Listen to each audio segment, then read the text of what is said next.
Кеше билгеле бер вакыт яшәп, гаиләдә, шулай ук эшендә ниндидер күләмдә уңышка ирешкәннән соң, аның балачак хыяллары өскә чыга башлый.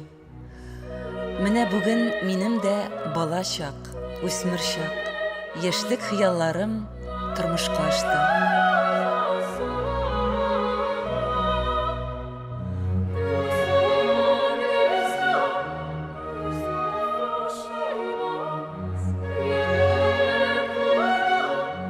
Бу инде әлбәттә сәнгать дөньясы, җыр, шигырь, сәхнә белән бәйле. Миңа гомер буе административ эшләрдә эшләргә туры килде.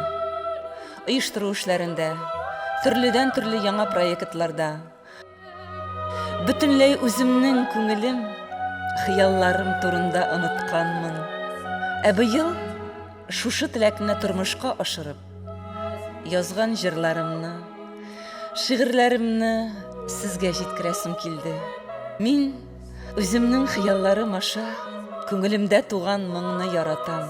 Һәм сезнең дә күңелләрегезгә барып җитәр диеп уйлыйм.